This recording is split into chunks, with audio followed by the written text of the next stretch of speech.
अस्सलामुअलैकुम and welcome back to C programming course. So guys, आज की वीडियो में हम बात करेंगे यूनियन के बारे में कि यूनियन क्या होता है।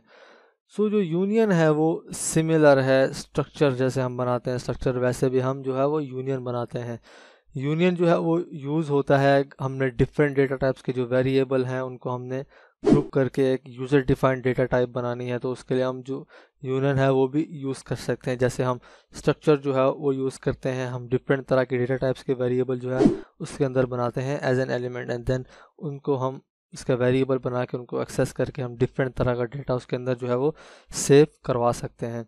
उस यूनियन के जो मेंबर होते हैं उनको हम एक्सेस करते हैं यूजिंग डॉट ऑपरेटर, जैसे हम स्ट्रक्चर के जो मेंबर होते हैं उनको एक्सेस करते हैं। जो मेन डिफरेंस होता है यूनियन के दरमियान और स्ट्रक्चर के दरमियान वो है मेमोरी एलोकेशन का। जब हम वेरिएबल क्रिएट करते हैं तो मेमोरी के अंदर हमें कुछ मेमोरी जो है वो एलोकेट होती है, हर वेरिएबल की हमें अलग से एक मेमोरी जो है वो एलोकेट होती है। इसको हम एग्जांपल से समझते हैं कि मेमोरी एलोकेशन जो है वो कैसे डिफ़र करती है स्ट्रक्चर के दरमियान और यूनियन के दरमियान। फॉर एग्जांपल हमने एक जो है स्ट्रक्चर बनाया है टेस्ट के नाम से, और एक हमने यूनियन बनाया है टेस्ट के नाम से। जब जो है स्ट्रक्चर के केस में होगा, इसके जो मेंबर होंगे इनको अलग अलग से जो है वो मेमोरी में जगह मिलेगी। जैसे कैरेक्टर है वो एक 1 बाइट लेता है, इंटीजर 2 बाइट लेता है, और जो फ्लोट है वो 4 बाइट्स लेता है। तो इस केस में हमें जो मेमोरी की जो है वो लोकेशंस मिलेंगी वो होंगी 4 फ्लोट की, 2 इंटीजर की 6 एंड देन 7। जो टोटल हमें मेमोरी में जगह मिलेगी वो मिलेगी 7 बाइट्स की। मतलब यूनियन के केस में इस तरह नहीं होता। यूनियन के जो मेंबर होते हैं उनको इस तरह से अलग अलग जो है वो मेमोरी एलोकेट नहीं होती। जो यूनियन के केस में हमने कैरेक्टर है वो 1 बाइट लेता है, इंटीजर 2 बाइट एंड फ्लोट है। यूनियन के केस में ये होता है कि जो सबसे जो बड़ा मेंबर है, जो सबसे ज़्यादा मेमोरी जो है वो लेगा मेमोरी के अंदर, उसकी जो टोटल मेमोरी होती है वो एलोकेट होती है। जो टेस्ट के केस में जो फ्लोट है उस जो मेमोरी एलोकेट होगी वो होगी 4, क्योंकि जो फ्लोट है वो 4 बाइट्स लेता है। तो इन तीनों वेरिएबल के लिए जो हमें मेमोरी एलोकेट होगी वो होगी 4। स्ट्रक्चर के केस में ये था कि हमें जो टोटल मेमोरी थी वो 7 बाइट्स की एलोकेट होती, हर मेंबर के लिए अलग अलग मेमोरी लोकेशन। यूनियन के केस में जो सबसे जो बड़ा डेटा टाइप होती है, जो बड़ा वेरिएबल होता है, यहाँ पे हम अरे डिक्लेयर करते हैं, जो अरे की लेंथ होगी तो उतनी मेमोरी जो होगी वो हमें एलोकेट होगी मेमोरी के अंदर। अगर हमने जो टेस्ट के मेंबर्स हैं उनको हमने एक्सेस करना है, तो फॉर एग्जांपल हम इसका जो वेरिएबल है वो बनाया है टी के नाम से। इसके जो वेरिएबल हैं उनको हमने एक्सेस करना है, समझें t.ch, t.tn और t.tf। तो एक टाइम पे इन तीनों में से किसी एक की जो वैल्यू होगी वो वैलिड होगी। मतलब हम t.ch की वैल्यू को अगर प्रिंट करवाएंगे तो एन की वैल्यू होगी और t.f की वैल्यू होगी वो करप्ट हो जाएगी। अगर t.n को हम एक्सेस करेंगे तो t.ch और t.f की जो वैल्यू होगी वो करप्ट हो जाएगी। अगर हमने जो f को एक्सेस करना है तो t.ch और t.n की जो वैल्यू होगी वो करप्ट होगी। इसके अंदर एक टाइम पे जो एक ही एलिमेंट होगा उसकी जो वैल्यू होगी वो वैलिड होगी, जो बाकी वैल्यू होंगी वो वैलिड नहीं होंगी। अब हम विजुअल स्टूडियो कोड में चलते हैं और कोड के ज़रिए समझते हैं कि ये वैल्यू जो है वो कैसे प्रिंट होती हैं, मतलब कैसे करप्टेड हमें प्रिंट होंगी, और अगर हमने उनको मतलब करप्ट किए बगैर प्रिंट करवाना है तो वो हम कैसे करते हैं। तो उसके लिए हम विजुअल स्टूडियो कोड में चलते हैं। गाइस, अब हम विजुअल स्टूडियो कोड में सबसे पहले एक यूनियन बनाते हैं। तो उसका जो तरीका है वो सबसे पहले हम यूनियन कीवर्ड लिखते हैं, एंड जैसे हम स्ट्रक्चर बनाते हैं उसी तरह फिर उसके बाद यूनियन का हम नाम, तो मैं यहाँ पे बनाता हूँ डेटा के नाम से एक यूनियन। देन उसके बाद करली ब्रेसेस, एंड देन जो इसकी जब यहाँ पे जो एंड हो जाएगा तो वहाँ पे हम सेमीकोलन लगाते हैं, एंड देन उसके बाद इसके जो मेंबर्स होते हैं या एलिमेंट्स वो हम इसके अंदर लिखते हैं। तो मैं यहाँ पे एक मेंबर बना लेता हूँ इंटीजर टाइप, जिसका मैं नाम रखता हूँ आई, एंड देन उसके बाद दूसरा वेरिएबल बनाता हूँ फ्लोट के नाम से जिसकी मैं रखता हूँ नाम एफ, एंड देन उसके बाद मैं यहाँ पे एक एरे बना लेता हूँ कैरेक्टर टाइप की, जिसके अंदर हम कोई भी स्ट्रिंग जो है वो स्टोर करवाएंगे। तो इसकी मैं लेंथ रख लेता हूँ 20। अभी जो हमने यूनियन बनाया है इस केस में जो हमें टोटल मेमोरी एलोकेट होगी वो होगी 20, क्योंकि जो कैरेक्टर है वो 1 बाइट लेता है, तो यहाँ पे हमने उसकी जो एरे की लेंथ रखी है वो होगी 20, तो जो हमें मेमोरी एलोकेट होगी उसका साइज़ होगा 20। अब हमने इसका वेरिएबल क्रिएट करना है, तो वो सेम है जैसे हम स्ट्रक्चर का वेरिएबल क्रिएट कर लेते हैं। सबसे पहले यहाँ पे यूनियन लिखें, ऑप्शनल होता है, लिखें ना लिखें तब भी वेरिएबल बन जाता है। मैं यहाँ पर यूनियन लिख के फिर वेरिएबल बनाता हूँ। दैन उसके बाद हम लिखेंगे जो हमने यूनियन का जो नाम रखा है वो, एंड देन उसके बाद जो हमने वेरिएबल का नाम रखना है तो वो लिखते हैं। तो मैं यहाँ पे डेटा के नाम से एक वेरिएबल जो है वो बना लेता हूँ। एंड देन उसके बाद हमने जो वैल्यूज़ है उनको इनिशियलाइज़ करवाना है, तो उसके लिए जो हमने वेरिएबल का नाम रखा है पहले वो लिखते हैं। एंड देन उसके बाद dot operator, and then I हमने इंटीजर, सबसे पहले इंटीजर जो है उसकी वैल्यू को हम इनिशियलाइज़ करवाते हैं, तो डेटा डॉट आई लिखूँगा। एंड देन इक्वल्स का साइन, एंड देन यहाँ पे मैं वैल्यू लिख लेता हूँ 20।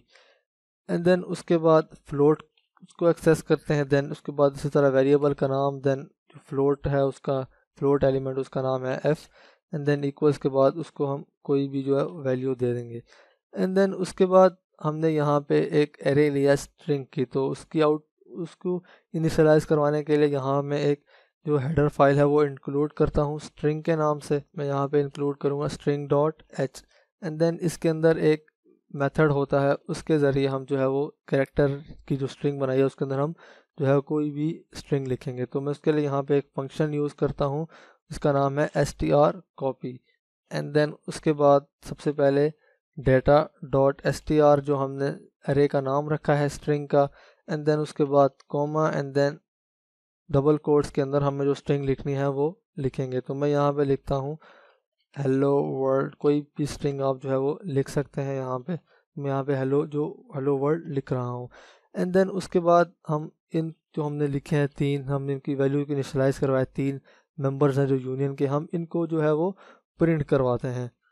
तो उसके लिए हम प्रिंट एफ का यूज़ करके सबसे पहले हम प्रिंट करवा लेता हूँ data dot i, and then उसके बाद %d क्योंकि इंटीजर प्रिंट करवाना है, देन स्लैश एन हम नेक्स्ट लाइन में मूव करेंगे। एंड देन उसके बाद यहाँ पे मैं लिखूँगा डेटा डॉट आई, तो हमें जो डेटा डॉट आई की जो वैल्यू है 20 वो इस स्टेटमेंट से जो है वो प्रिंट हो जाएगी। लेकिन यूनियन के केस में हमें ये वैल्यू वाली जो वैल्यू होगी ये सही प्रिंट नहीं होगी। इसके बाद मैं इसी स्टेटमेंट को कॉपी कर लेता हूँ दोबारा से, एंड देन यहाँ पे फ्लोट के लिए f, एंड देन यहाँ पे d की जगह f लिखेंगे फ्लोट प्रिंट करवाने के लिए, एंड देन यहाँ f लिख लेता हूँ। एंड देन उसके बाद हमने स्ट्रिंग प्रिंट करवाना है, तो मैं उसी स्टेटमेंट को दोबारा पेस्ट कर लेता हूँ। एंड देन यहाँ str हमने नाम रखा है उसका, देन यहाँ पे हमने स्ट्रिंग प्रिंट करवाना है तो उसके लिए s लिखेंगे % के साथ, एंड देन यहाँ पे मैं प्रिंट करवा लूँगा डेटा डॉट str। अब हम इस कोड को रन करके चेक करते हैं कि हमें क्या आउटपुट मिलती है। तो मैं इसको यहाँ से रन कर लेता हूँ, तो हमें जो आउटपुट मिलेगी सही वाली वो सिर्फ हेलो वर्ल्ड की मिलेगी। बाकी जो दो वैल्यूज़ हैं इंटीजर की और फ्लोट की वो करप्ट हो गई हैं। पीछे हमने एग्जांपल में देखा था कि जो टोटल मेमोरी साइज़ होगी वो इसमें जो सबसे लार्ज मेमोरी साइज़ ऑक्यूपाई होगी वो मिलेगी। तो इस केस में हमें जो वैल्यू मिली है वो सिर्फ स्ट्रिंग की मिली है, क्योंकि हम एक टाइम पे जो एक ही वेरिएबल है उसको एक्सेस करते हैं और एक ही वेरिएबल की जो वैल्यू होगी वो वैलिड होगी। फॉर एग्जांपल हमने यहाँ पे तीनों को इकट्ठा एक्सेस किया है, तो इस केस में जो सबसे वैल्यू जो हमें मिली है सही फॉर्म में हेलो वर्ल्ड, वो उसकी है जिसने मेमोरी में जगह ली हुई है 20, मतलब सबसे ज़्यादा मेमोरी इसको चाहिए थी, तो जो टोटल मेमोरी होगी वो इसको मिल गई और फिर हमें यहाँ पे जो है हेलो वर्ल्ड जो है वो प्रिंट हो गया। अगर हमने इसको करप्टेड फॉर्म में प्रिंट नहीं करवाना तो उसके लिए हमें इस इकट्ठे से इनको प्रिंट नहीं करवाना, तो उसके लिए हमें यहाँ पे इनको अलग अलग प्रिंट करवाना है। तो जो आई वाली जो स्टेटमेंट लिखी थी प्रिंट एफ की, वो मैं आई के साथ लिख लेता हूँ, जो इसको मैं यहाँ नीचे से कट कर देता हूँ। एंड देन जो फ्लोट के लिए लिखी थी उसको मैं कट करके फ्लोट के नीचे लिख लेता हूँ। एंड देन स्ट्रिंग के लिए जो हमने लिखी थी वो मैं स्ट्रिंग के नीचे ही लिखे रहने देता हूँ। अब मैं इसको रन करूँगा तो जो हमें वैल्यूज़ होंगी वो करप्टेड नहीं मिलेंगी, क्योंकि हम इनको एक टाइम पे एक्सेस नहीं कर रहे, हम अलग अलग लाइंस पे इनको एक्सेस कर रहे हैं, मतलब हमने पहले आई को एक्सेस किया, फिर उसकी वैल्यू प्रिंट की, फिर एफ़ को, फिर उसकी वैल्यू, एंड देन हमने स्ट्रिंग को एक्सेस किया, फिर उसकी वैल्यू को। अब मैं इसको सेव करके यहाँ से रन करता हूँ तो हमें तो तीनों की वैल्यू है वो सही हालत में मिल गई। तो यूनियन होता है वो इस वजह से यूज़ होता है कि हमने एक टाइम पे किसी एक वेरिएबल को एक्सेस करना है, मतलब जो मेंबर्स बनाए हैं हमने यूनियन के, और जो बाकी एलिमेंट्स हैं उनको हमने एक्सेस नहीं करना, तो उसके लिए जो यूनियन है वो हम यूज़ कर सकते हैं। सो जो यूनियन होता है वो कुछ इस तरह से काम करता है। इसके अंदर हर जो एलिमेंट होता है उसको मेमोरी एलोकेट नहीं होती, जो टोटल मेमोरी एलोकेट होती है वो यहाँ पे जो सबसे ज़्यादा जो मेमोरी लेगा, जो हम कैरेक्टर हमने यहाँ पे लिया था, हम यहाँ पे जो कैरेक्टर को मिटा के हम फ्लोट लिखेंगे तो उस केस में यहाँ पे जो है वो 4 बाइट्स जो है वो एलोकेट हो जाएंगी। तो आज की वीडियो के लिए इतना ही, मिलते हैं नेक्स्ट वीडियो में, तब तक के लिए अपना ख्याल रखिए। अल्लाह हाफ़िज़।